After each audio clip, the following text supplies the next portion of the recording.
Daniel Kross was once a decorated soldier. Now he's remembered as the man who brought Minnesota's democracy to its knees in 6 minutes of calculated terror. This gripping true crime story unravels how one man's descent into paranoia and extremism exposed chilling vulnerabilities at the heart of a state government, and how a shadowy figure known only as Cicero 51 may have orchestrated it all from behind the scenes. On the morning of October 5th, the Minnesota state capitol stood proud beneath a cloudy sky, its marble columns and golden dome glinting faintly in the weak sunlight. Inside, the energy was charged but focused. Legislators, aides, and reporters filled the halls ahead of a highly anticipated special session. Debates over tax policy had drawn statewide attention, and tensions between parties had been rising. Security guards manned their stations, scanning badges and greeting staff with routine nods, unaware that a quiet storm was already moving within the building's walls. Just after 10 o'clock a.m., a man entered through a restricted maintenance door near the loading dock. Surveillance footage later revealed he used a forged ID badge and walked with calm purpose, carrying a large duffel bag. Dressed like a contractor,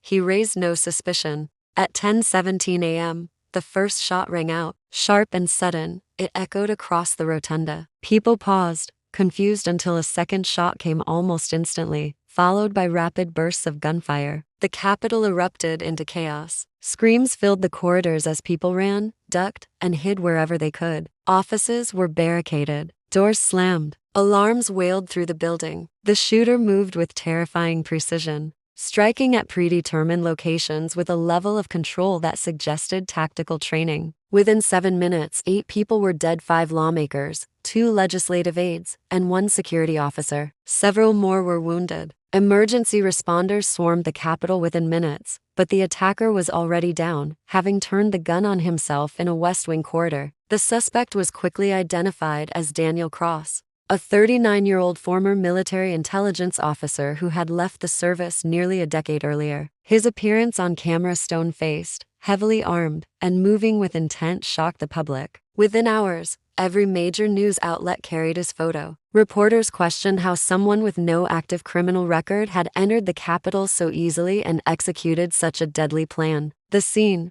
once home to debates and democracy, was now littered with blood and broken glass. Outside, the lawn filled with stunned citizens and grief-stricken families awaiting word. Flags were lowered. The session was suspended indefinitely. The Capitol's foundation had been shaken not by political unrest, but by the calculated actions of a man whose reasons were still unknown and whose message was only just beginning to surface. Daniel Kross had lived on the outskirts of society for years. Once a highly decorated intelligence officer in the U.S. Army, he had served in classified operations overseas before an abrupt medical discharge brought him back to civilian life. The official report cited post-traumatic stress and erratic behavior during missions. At first, he tried to blend in, taking up odd jobs in construction and computer repair. But isolation and paranoia slowly consumed him. He retreated to a remote cabin in Pine County, where neighbors rarely saw him and mail piled up for weeks at a time. It was in that solitude that his ideology began to fester. Investigators later uncovered a digital trail spanning forums, encrypted chat rooms, and extremist websites. He had developed a warped worldview, one rooted in distrust of government, conspiracies about legislative corruption, and a belief that lawmakers were puppets of foreign influence. His writings revealed deep resentment and a growing sense of mission. He believed he had to act before the state fell into irreversible tyranny. Evidence from his cabin painted a disturbing picture: a homemade shooting range set behind his property, littered with spent casings. Inside, the walls were covered in newspaper clippings, red string connecting photos of legislators and government officials. Detailed sketches of the Minnesota State Capitol lay beside floor plans printed from public access sites, marked with notes about patrol shifts and surveillance blind spots. In the attic, a manifesto was found over 200 pages long titled Purification Through Force, in which Kross laid out his rationale for cleansing the rot from within the political system. But there were deeper signs of intent. A logbook, meticulously maintained, outlined his movements and purchases in the months leading up to the attack. It listed weapon modifications, ammunition types, access routes to the Capitol, and entries that read like battlefield strategies. He had even practiced timed entry and exit drills on his property, using makeshift replicas of Capitol corridors. Friends from his military past described him as brilliant but deeply troubled, especially after his discharge. Several had distanced themselves after receiving long, incoherent emails filled with political rants and veiled threats. Yet no one ever reported him. Kross had hidden in plain sight, blending his past respectability with present madness. What was once a man shaped by service had become an agent of violence. Quietly preparing for an attack that would shock the nation, the investigation took a sharp turn when analysts uncovered a hidden folder on one of Kross's encrypted hard drives. The FBI quickly prioritized the search for this unknown accomplice. Tracing the digital footprint proved difficult. Cicero 51 had used multiple VPN layers, temporary email addresses, and a rotating pattern of dark web logins. What made the discovery more chilling was that Cicero 51 didn't just encourage Kross. They appeared to be guiding him. In one message, dated 4 months before the shooting, the anonymous figure wrote, "You're not alone. The network is growing." This opened the possibility that Kross was part of something much larger, a coordinated domestic terror network with roots across state lines. Federal agencies reclassified the case from a lone wolf attack to a suspected cell operation. Dozens of digital forensics experts were pulled in to examine every shred of data, while field agents tracked down known associates and visited online communities Kross had frequented. None of it led to a clear identity. Cicero 51 remained a ghost.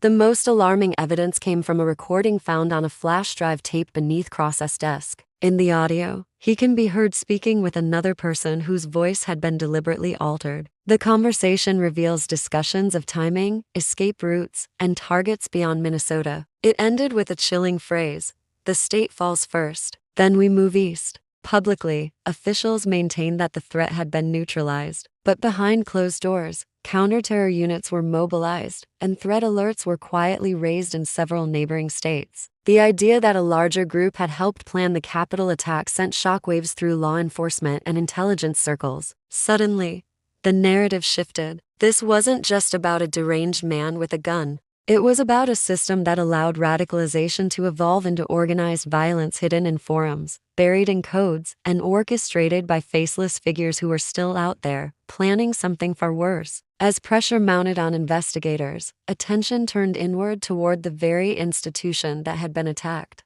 A full internal review of the Minnesota State Capitol's security systems was ordered. What it revealed only deepened the crisis. Gaps in surveillance coverage, outdated access control systems, and over-reliance on third-party contractors had created vulnerabilities that were never properly addressed. These weaknesses had allowed Daniel Kross to exploit the building's layout with alarming ease. The most damning discovery came from weeks of security footage and badge access logs. Analysts noticed an anomaly. A figure moving through maintenance corridors in the early morning hours of the attack, entering with a service badge not assigned to any active employee. That person never exited the building through the front entrance, and their badge ID had been deactivated moments after the shooting began. Further digging revealed that the credentials had been linked to a recently hired ID contractor under the name Ethan Rowe, but when federal agents attempted to track him down, they found no records of such a person, no driver's license, no credit history, no social security number. The identity was entirely fabricated. In a hidden equipment closet on the 3rd floor, authorities discovered a backpack filled with burner phones, gloves, and a change of clothes. Fingerprints on the zipper didn't match anyone in existing databases. Surveillance footage from earlier that month showed the same individual moving confidently through restricted areas, interacting with elevators and control panels, clear evidence that the attacker had help from someone inside. Simultaneously, 2 current employees of the Capitol security staff were flagged for irregular behavior. One had been repeatedly written up for disabling motion sensors during night shifts. The other had failed to report suspicious activity captured on camera just days before the shooting. Both were quietly placed on administrative leave as investigators dug into their backgrounds. What emerged was unsettling. Both had communicated with usernames linked to forums known for anti-government rhetoric. The idea that the Capitol had been infiltrated from the inside now became undeniable. The attack was not the impulsive act of a lone extremist. It was a carefully planned, partially facilitated operation. with the threat of additional attacks still looming and key suspects unaccounted for. Minnesota's government was forced to confront an even more unsettling truth. The rot wasn't just outside the gates, it was within them. 2 months after the mass shooting, a chilling new threat emerged. A video surfaced on an encrypted dark web forum known for hosting extremist propaganda. The video, professionally edited and hauntingly scored, featured drone footage of the Minnesota State Capitol overlaid with audio excerpts from Daniel Kross's manifesto. A distorted, robotic voice delivered a final message: "The system has been warned. Cicero watches. Phase 2 awaits." The video sent shockwaves through federal agencies. Its metadata pointed to an upload from a server farm outside Helena, Montana. When a task force raided the location, they found it abandoned, though not hastily. Notes written in code, multiple flash drives, and a wall covered in surveillance photos of politicians from other states painted a disturbing picture. Whoever Cicero 51 was, they had anticipated the search and vanished before agents arrived.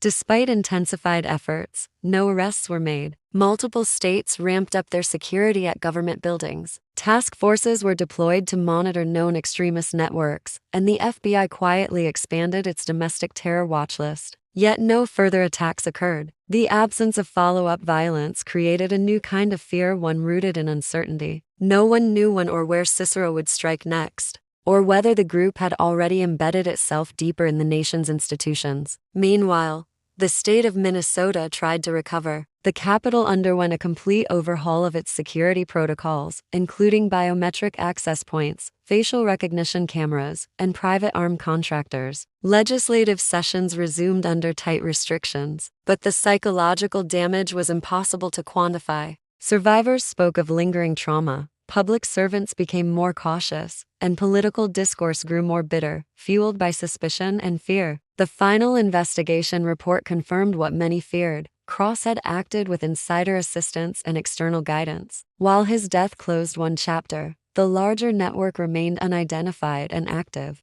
Several legislators received anonymous letters months later, each marked only with the letter C. Inside were cryptic phrases from Kross's manifesto and photos of their homes, sending a clear message: the threat was far from over. The attack on Minnesota's Capitol would go down as one of the most sophisticated domestic assaults in modern U.S. history. It wasn't just a mass shooting, it was a declaration. The enemy wasn't foreign, and the battlefield wasn't overseas. It was here, silent and watching, waiting for its next move.